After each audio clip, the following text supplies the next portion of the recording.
El País Valencià no s'esgota en l'horta de València. Des de Morella a Oriola el seu paisatge canvia, es contradiu i es diversifica incessantment. Passa de rude a clar, de ric a eixut. La València coneguda, la València dels vergers feraços, no és una València falsa, no cal dir-ho, però és evidentment una València incompleta. En alguna comarca alacantina, per exemple, la mitjana pluviomètrica és sovint inferior a la de certes regions del Sàhara. Però allò que la natura no donava ni dona de si, els homes hagueren i han de crear-ho.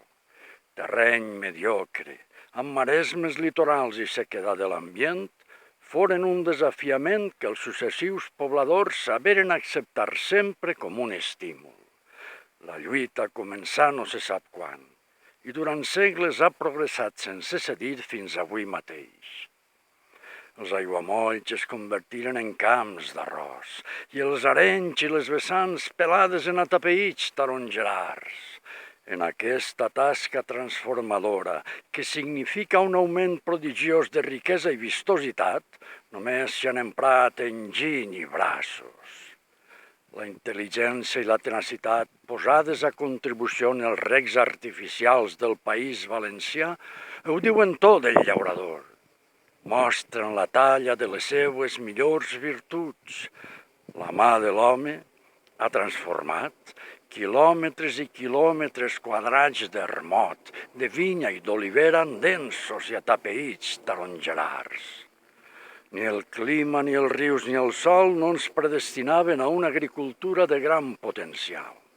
Si la tinguem, és per obra exclusiva d'una tenacitat secular, tossuda i encertada de la nostra gent.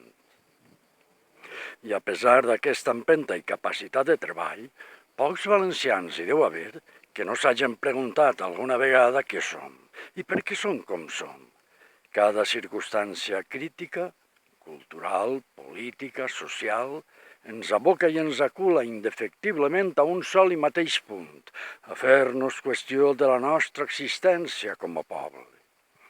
El valencià, quan pensa en la seva identitat de poble, es troba incert, present que no és carn ni peix.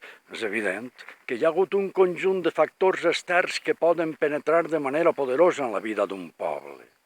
Les violències infligides des de fora, invasions militars o pacífiques, adulteració cultural, tenen sempre efectes decisius sobre la salut d'una comunitat. Per això, els valencians hem de defensar-nos com a poble. I per plantejar tot això, no tinc una altra autoritat que la d'haver-me apassionat fins a l'obsessió per la vida i el destí del meu poble. Però el patriotisme lacrimogen m'irrita i tampoc no m'entusiasma el nacionalisme.